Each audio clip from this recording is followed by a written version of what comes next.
The Lord be with you. And with your spirit. A reading from the Holy Gospel according to Mark. Glory to you, O Lord.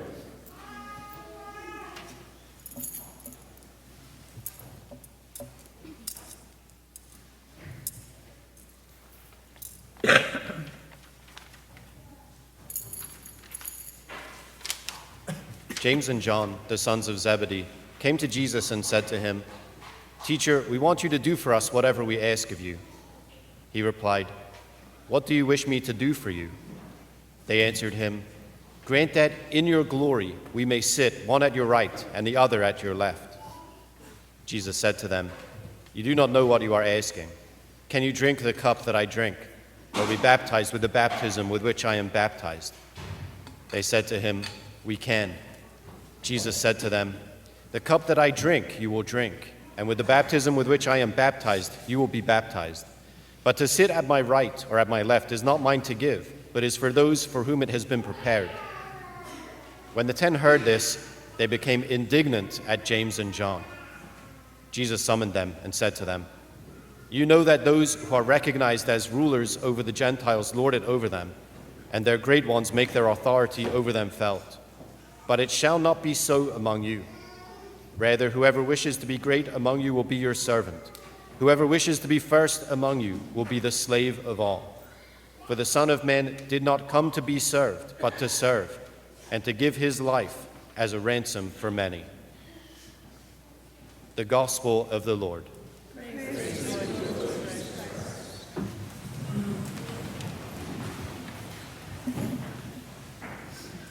Yeah, it's a great gospel passage.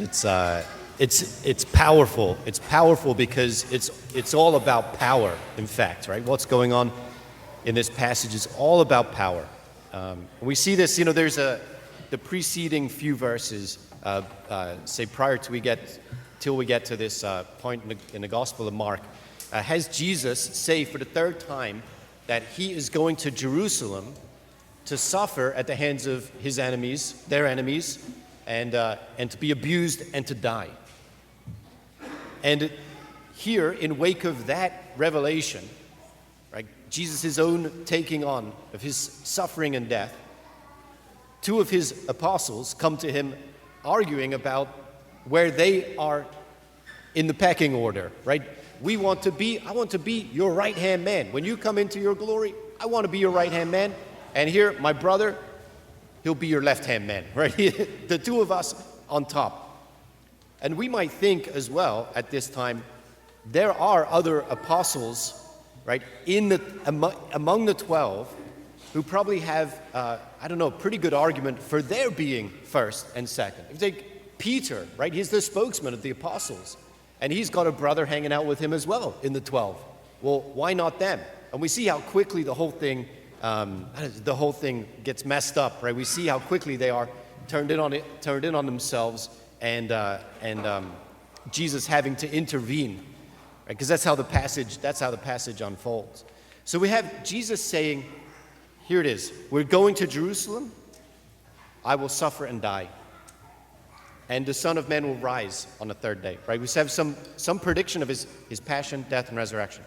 Now it must be, given that he says that, it must be that James and John are interpreting his words there then as symbolic. Right? To say, okay, we're going to go to Jerusalem. The conflict is coming to a head, and we're going to take one on the chin, but we're going to find ourselves in power at the end of it. God's kingdom will be ushered in, and we will find ourselves no longer on the bottom, but on the top. And then the reordering of the power of the world is ours. That's our task. Jesus, you will be the king. And we, your right and left-hand man, whatever it is, we who share your authority also get to share the spoils of the victory that you achieve. And we await and anticipate that. And in anticipation of that, we're going to be jockeying for order, because we want more of the power, want more of the glory, want more of the honor. Right? We're going for it to the point of fact that we're going to ask you for it.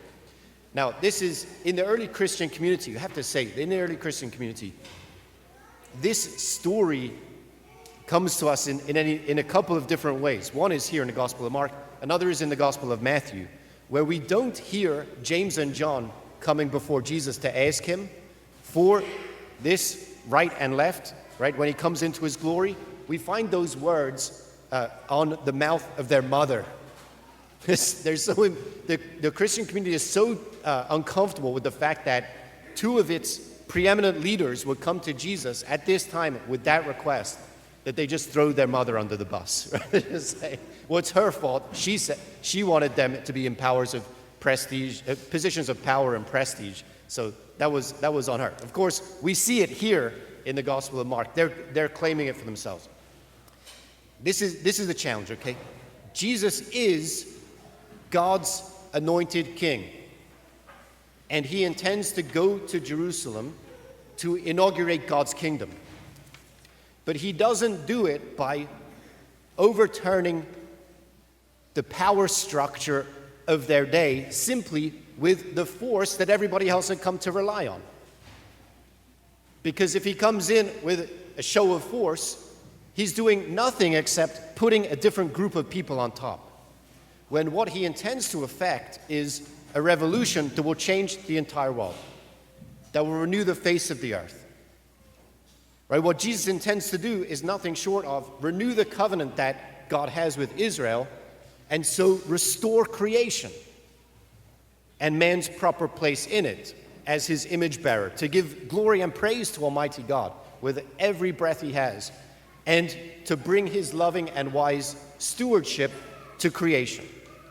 Right? To bring God's loving and merciful rule to the world.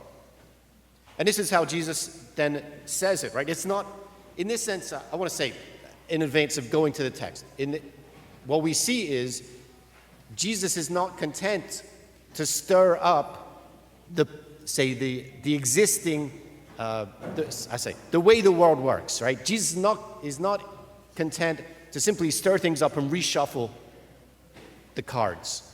What he does is he's operating not in that system, he's bringing a new power to bear in the world.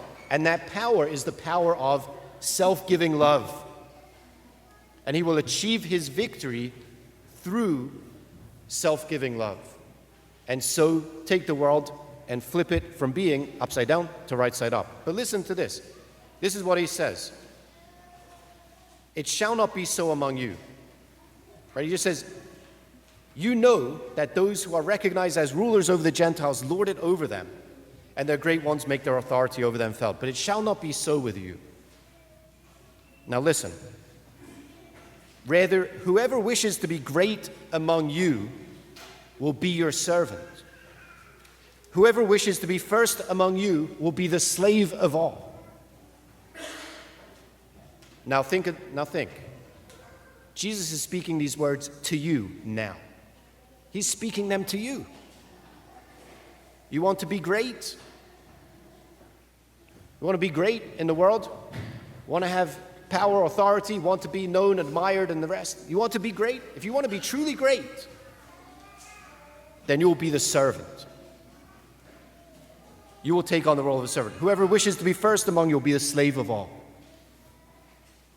Does it sound upside down? Does it sound upside down? Do you know why it sounds upside down? I know.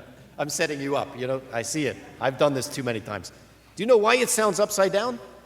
Because you are upside down. This is right side up stuff. This is the world put right side up. But even we know it feels, right? It seems upside down. It's because we're upside down. We're living in an upside down world. This is the challenge in front of us, because Jesus is calling us to live this way. But you know what? I can say, look, this is Jesus' way of life, and so on and so forth, and it's good advice, right? Like, you look at it and say, okay, don't we want to know, like, how we were made? Don't we want to know, like, how our lives make sense in the world? Of course we do. And so here Jesus is saying, okay, here it is. This is how you make sense of your life in the world. It's to be the servant of all. It's to be the slave of all. This is the high point of human life. But you know what? That sounds like good advice. And there's something that's better here in the scriptures for us than good advice. And that's good news. And it's good news because this is how Jesus achieves the victory over the powers of the world, by self-giving love. Jesus becomes the servant of all. He becomes the slave of all, to the point of giving his life as a ransom for many. And because Jesus has won the victory of self-giving love, because Jesus inaugurates the kingdom of God in his cross, he summons us now to be part of his kingdom-bringing work.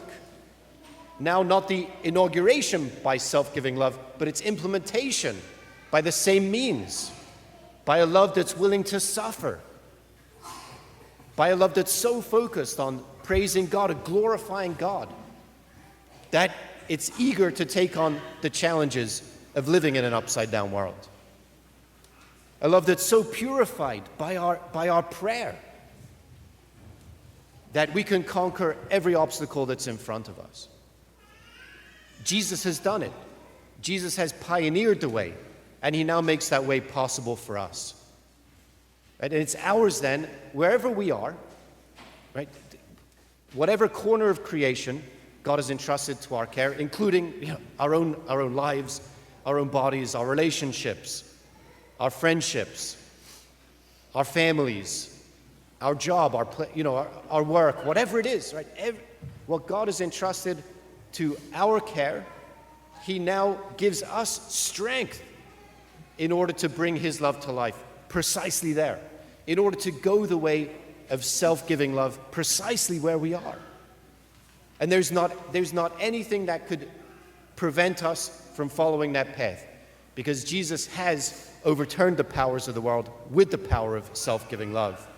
And he breathes his own life of love into us so that we can persevere by faith in the life of love that he has called us to.